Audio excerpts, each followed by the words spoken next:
धार जिले की बदनावर विधानसभा सीट राजनीतिक दृष्टि से काफी हाई प्रोफाइल मानी जा रही है। यहां पर कांग्रेस के युवा नेता अभिषेक सिंह राठौर यानी कि टिंकू बना ने मैदान संभाल लिया है। लगातार लोगों से संवाद कर रहे हैं, ग्रामीणों के बीच जाकर ग्रामीणों की समस्या भी जान रहे हैं। हमारे बदनावर संवाददाता पवन वैष्णव के साथ चर्चा में टिंकू बना ने स्थानीय विधायक और मंत्री राजवर्धन सिंह दत्तीगांव पर जमकर निशाना साधा। के साथ मैं हूं पवन वैष्णव। मध्य प्रदेश में आगामी दिनों में विधानसभा के चुनाव होना है। कांग्रेस भाजपा दोनों ही दल मध्य प्रदेश में अपनी सरकार बनाने का दावा कर रही है। इसी क्रम में धार जिले की बदनावर विधानसभा सीट हाई प्रोफाइल सीट मानी जाती है, जो कि यहां के औद्योगिक नीति एवं निवेश प्रोत्साहन मंत्री राजवर्धन सिंह दत्तीगांव यहां से लगातार 3 बार के विधायक हैं और यहां का प्रतिनिधित्व भी कर रहे हैं। अब यहां पर कांग्रेस अपने वजूद स्थापित करना चाहती है और यहाँ पर एक मजबूत स्तंभ माने जाते थे बाल मुकुंद सिंह गौतम, जो कि यहाँ के प्रबल दावेदार माने जाते थे। अब वे जेल चले गए हैं, जिससे राजनीति में नए समीकरण पनपे हैं। यहाँ पर स्थानीयवाद का मुद्दा हावी करने वाले अभिषेक सिंह राठौर टिंकू बना, जो कि लंबे समय से स्थानीयवाद के नाम पर टिकट मांग रहे हैं। आइए चर्चा करते हैं जो लोगों के बीच जा रहे हैं। क्या लगता है लोगों के बीच जाने पर आपको? देखिए, सबसे पहले तो आपने जो कहा बाल मुकुंद सिंह जी गौतम को जेल हुई, निश्चित तौर पर हम न्यायालय का सम्मान करते हैं और न्यायालय के फैसले को हम चुनौती नहीं देना चाहेंगे, लेकिन हमारी ये भावनाएं हैं कि कहीं ना कहीं गौतम परिवार के साथ गलत तो हुआ है, लेकिन हम उम्मीद करते हैं कि उनकी जमानत याचिका पे माननीय न्यायालय विचार करेंगे और जल्दी ही उन्हें जमानत मिलेगी। ऐसा हम सबकी भावना है और इस दुख की इस घड़ी में हम सभी उनके परिवार के साथ मजबूती से खड़े हैं। लंबे समय से आप स्थानीयवाद का मुद्दा यहाँ पे हावी कर रहे हैं। गत उपचुनाव में आपको टिकट मिला भी था स्थानीयवाद के नाम पर, लेकिन किन्हीं कारणों से आपका टिकट कट गया था। अब आप फिर से जनता के बीच में जा रहे हैं, क्या रिस्पांस लोगों का आपको मिल रहा है? देखिए, स्थानीयवाद का जो मुद्दा है मैं उस पर स्पष्ट करना चाहूँगा। स्थानीयवाद से क्या मतलब है, क्या तात्पर्य हमारा? स्थानीयवाद का मतलब ये है कि हम बदनावर की मिट्टी में पैदा हुए, यहीं पले, यहीं बढ़े, मरेंगे भी यहीं, जिएंगे भी यहीं। लोगों की दिन रात सेवा हम लोग करते हैं, आधी रात को लोगों का काम हम लोग करते हैं, 24 घंटे लोगों के फ़ोन हम उठाते हैं। हमारा ये कहना है कि बदनावर का कोई व्यक्ति तो धार टिकट मांगने नहीं जाता, बदनावर का कोई व्यक्ति तो बड़नगर टिकट मांगने नहीं जाता, बदनावर का कोई व्यक्ति देपालपुर, रतलाम कहीं भी मांगने नहीं जाता। तो हमारा ये कहना है कि जब बड़नगर के व्यक्ति को बड़नगर में टिकट मिलता है, देपालपुर के व्यक्ति को देपालपुर में मिलता है, सरदारपुर के व्यक्ति को सरदारपुर में मिलता है, तो बदनावर के साथ ये अन्याय क्यों होता है? बदनावर कोई सरकारी भूमि नहीं है कि कोई भी आएगा और आके हाँक लेगा। हमारा ये कहना है कि ज़मीन हमारी तो अधिकार भी हमारा। मेरा मानना है कि बदनावर का एक छोटा से छोटा भी कांग्रेस का कार्यकर्ता इतना मजबूत और इतना सक्षम है, इस बदनावर की मिट्टी में पैदा हुआ कार्यकर्ता, कि वो भाजपा की ईंट से ईंट बजा सकता है, उनकी ईंट का जवाब पत्थर से दे सकता है और चुनाव को मजबूती से लड़ सकता है। इतना बदनावर के युवाओं में और कार्यकर्ताओं में मादा है। तो इसलिए स्थानीयवाद की हमने मांग करी थी, जिसको आदरणीय हमारे कमलनाथ जी ने सुना भी सही, पिछली बार उन्होंने टिकट दिया भी सही। और कहीं ना कहीं टिकट कटने से ज़्यादा मैं आपको बताना चाहूँगा कि आदरणीय कमलनाथ जी और दिग्विजय सिंह जी ने मुझसे कहा था कि कमल पटेल वरिष्ठ नेता हैं और उन्हें मौका मिलना चाहिए।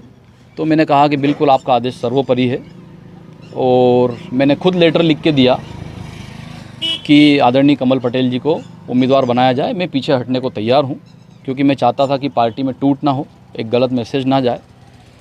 और मुझे आदरणीय कमलनाथ जी और दिग्विजय सिंह जी द्वारा आश्वस्त भी किया गया था कि आप युवा हैं, इस बार आप कमल पटेल के लिए त्याग कर दीजिए, अगली बार 2023 में पार्टी आपको ज़रूर मौका देगी।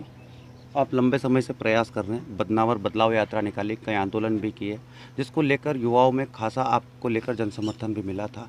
अचानक से अभी चर्चा है, सुर्खियों में है कि भाजपा के वरिष्ठ नेता और यहाँ के पूर्व विधायक रहे भंवर सिंह शेखावत कांग्रेस में आ रहे हैं और कांग्रेस उनको टिकट देगी। क्या लगता है, आप इतने प्रयास कर रहे हैं, ज़मीन पर काम कर रहे हैं और अचानक से अगर शेखावत जी कांग्रेस में आते हैं तो ये कांग्रेस की रणनीति क्या होगी? यहाँ से कांग्रेस जीत पाएगी या नहीं शेखावत जी के आने से, या यहाँ का स्थानीय विधायक ही लोगों को चाहिए? देखिए, मैं पहले ही जवाब दे चुका हूँ इस बात का कि स्थानीयवाद एक बहुत गर्म और ज्वलंत मुद्दा है बदनावर में। आदरणीय शेखावत जी हमारे वरिष्ठ हैं, भाजपा के वरिष्ठ नेता रहे हैं वो कांग्रेस में आए, उससे कांग्रेस के लोगों को कोई आपत्ति नहीं है, लेकिन वो सशर्त ना आए। वो इस शर्त पे ना आए कि टिकट उन्हें चाहिए, क्योंकि उनका एक अखबार में स्टेटमेंट था कि कांग्रेस अगर मुझे टिकट देगी तो मैं कांग्रेस में आऊँगा। तो मेरा मानना है कि शर्त पर अगर वो आते हैं शर्तों पे, तो वो कांग्रेस के लिए ठीक नहीं है। कहीं ना कहीं कांग्रेस के जो लोग दिन रात मेहनत करते हैं, प्राथमिकता उनकी बनती है। और दूसरी बात ये रही कि आदरणीय शेखावत जी जो हैं, मेरा ऐसा मानना है कि शायद भाजपा में उनकी पूछ परख कम हो गई है, उन्हें पूछा नहीं जा रहा है, इसलिए वो कांग्रेस में आने का सोच रहे हैं। लेकिन कांग्रेस, मेरा मानना है कि ये गलती नहीं करेगी, क्योंकि हम लोग देख रहे हैं यहाँ पे कि राजवर्धन सिंह जी जब से कांग्रेस छोड़ के भाजपा में गए हैं, तो भाजपा के जो सच्चे कार्यकर्ता हैं, जो मूल कार्यकर्ता हैं, उनकी पीड़ा और दुख किसी से छुपी नहीं है, उनकी स्थिति किसी से छुपी नहीं है। तो इसलिए मेरा मानना है कि कांग्रेस ये गलती नहीं करेगी और बदनावर के ही सच्चे कार्यकर्ता को, मेहनती कार्यकर्ता को कांग्रेस मौका देगी। गत दिनों आपने आदिवासियों की ज़मीन अधिग्रहण को लेकर, उद्योग लगाने को लेकर जिस प्रकार से छलावा हो रहा था, उसको लेकर एक बड़ा आंदोलन किया था। उद्योग लगना चाहिए, ये आपकी भी राय है, सभी की राय है, लेकिन क्या आदिवासियों की ज़मीन का अधिग्रहण इस तरीके से होना चाहिए?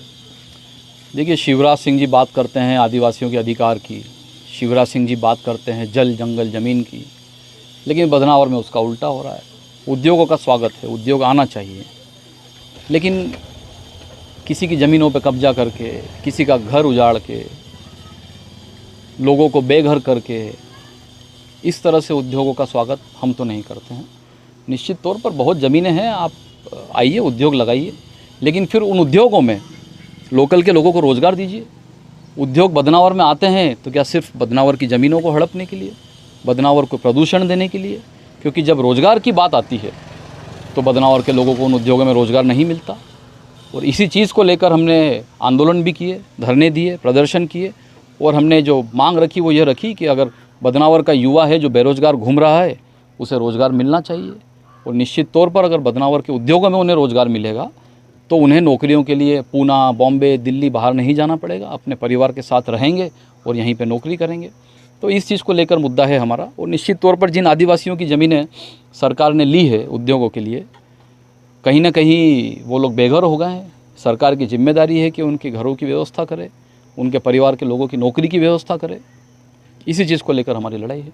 यदि आपको कांग्रेस से टिकट मिलता है तो आपका सीधा मुकाबला होगा यहाँ के औद्योगिक नीति एवं निवेश प्रोत्साहन मंत्री राजवर्धन सिंह दत्तीगांव से। काफ़ी अनुभवी नेता है, लेकिन उनका विरोध भी है। उस विरोध का कितना फ़ायदा मिलेगा और विरोध होने का क्या कारण मानते हैं?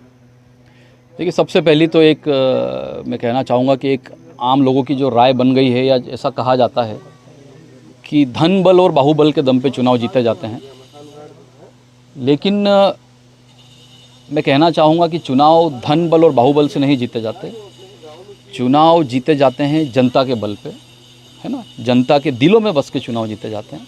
क्योंकि अगर सिर्फ धन बल पे ही चुनाव जीते जाते तो कहीं ना कहीं सारे उद्योगपति आज नेता होते, जो मेहनतकश लोग हैं या जो गरीब लोग हैं वो आगे नहीं बढ़ पाते। लेकिन ऐसा नहीं है।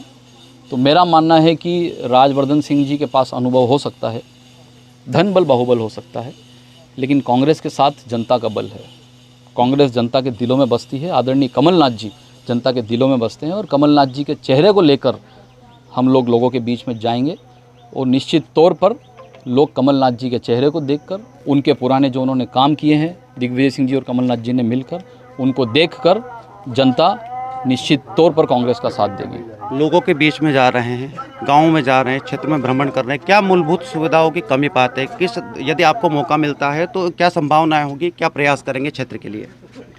देखिए, निश्चित तौर पर क्षेत्र में आज अगर देखा जाए तो बहुत सारी जन समस्याएं हैं।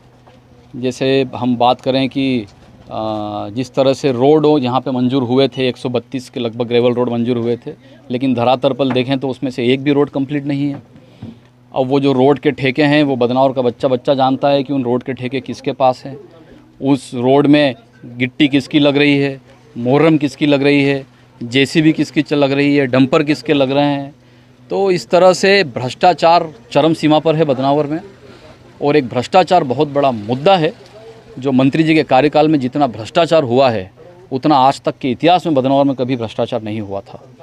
तो इन्हीं भ्रष्टाचार के मुद्दों को लेकर, बेरोजगारी के मुद्दों को लेकर, आदिवासियों के अधिकारों की लड़ाई को लेकर, महिला सशक्तिकरण को लेकर हम लोगों के बीच जाएंगे और निश्चित तौर पर कांग्रेस यहाँ से विजय होगी। यहाँ के जो विधायक हैं उनके एक नेतृत्व सहयोगी रहे थे, उन्होंने सोशल मीडिया पर कुछ दिनों पहले एक पोस्ट डाली थी कि शेखावत एक ऐसे विधायक थे जिन्होंने अवैध काम नहीं होने दिए थे। तो क्या लगता है कि वर्तमान में या बदनावर में कुछ अवैध काम हो रहे हैं? निश्चित तौर पर मैंने आपसे अभी भी कहा कि मतलब एक हब बन चुका है बदनावर, एक कह सकते हैं जैसे हम कहते हैं कि कैपिटल बन चुका है, मध्य प्रदेश की कैपिटल हो गया है बदनावर भ्रष्टाचार के मामले में, अवैध गतिविधियों के मामले में। आप देखिए जुआ, सट्टा, अवैध शराब, आपराधिक गतिविधियां चरम पर है, माफिया राज चल रहा है बदनावर में। जितना युवा है वो सब, यदि ज़्यादातर आप देखेंगे युवा जो है वो नशे की गिरफ्त में आ रहा है। तो इस तरह की अवैध गतिविधियां जो हो रही है बहुत ज़्यादा हो रही है। इस चीज़ को भी लेकर हम लोग लड़ाइयाँ लड़ चुके हैं, कितनी बार ज्ञापन दे चुके हैं, लेकिन अभी तक कोई ठोस कार्रवाई हमें नहीं लगता कि हुई है। और मैं कहना चाहूँगा स्पष्ट शब्दों में कि बदनावर अवैध गतिविधियों की एक कैपिटल बन चुका है मध्य प्रदेश में। आम कांग्रेस कार्यकर्ता जो आपके विधानसभा क्षेत्र के हैं, उन्हें क्या संदेश देना चाहेंगे? मैं सभी कार्यकर्ताओं को आज ये मैसेज देना चाहूँगा कि मैं गांव-गांव भ्रमण कर रहा हूँ, गांव-गांव जा रहा हूँ, लोगों के बीच उनकी समस्याओं को सुन रहा हूँ और मैं उन्हें यही कहना चाहूँगा कि डरो मत, कोई डरने की ज़रूरत नहीं है किसी से। कांग्रेस का एक एक कार्यकर्ता मजबूत है और दिन रात हम लोगों के बीच में, लोगों के साथ हैं। आपको किसी से डरने दबने की ज़रूरत नहीं है। खुल के अपनी बात रखिए, खुलकर कांग्रेस का काम करिए और हम लोग आपके साथ, पूरी कांग्रेस पार्टी कांग्रेस के कार्यकर्ताओं के साथ, आदरणीय कमलनाथ जी, आदरणीय दिग्विजय सिंह जी, हमारे सभी लोग कांग्रेस के लोगों के साथ खड़े हैं। और जिस तरह से गलत मुकदमे में लोगों को फंसाया जा रहा है, हम लोग सारी रिपोर्टिंग आदरणीय कमलनाथ जी, दिग्विजय सिंह जी के पास कर रहे हैं। और निश्चित तौर पर जब हमारी सरकार बनेगी और जिस तरह से गलत प्रकरण बना के लोगों को डरा धमका कर उन्हें अंदर किया गया, उन पर मुकदमे बनाए गए हैं, हम निवेदन करेंगे कमलनाथ जी से कि उन मुकदमों को वापस लिया जाए। ये थे बदनावर में कांग्रेस से टिकट मांग रहे हैं, जो कि वर्षों से टिकट मांग रहे हैं। गत विधानसभा के उपचुनाव में इनको टिकट मिला भी था और फिर से इनको आशा है कि एक बार फिर कांग्रेस पार्टी आलाकमान इन पर विश्वास जताएगी और इन्हें बदनावर से प्रतिनिधित्व करने का मौका मिलेगा। कैमरा पर्सन योगेश बैरागी के साथ पवन वैष्णव।